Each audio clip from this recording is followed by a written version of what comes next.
So finally, after 2 months, the vehicle has been back from denting and painting process. As you can see, all the damaged parts has been replaced with some new parts.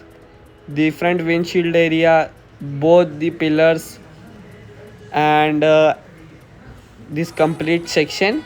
And as you can see, the body lines and everything is absolute perfection. The bonnet lines and everything over this side also. And right now the top is dirty. After a wash it will look brand new as before. And in this video we are going to assemble the interior and the exterior.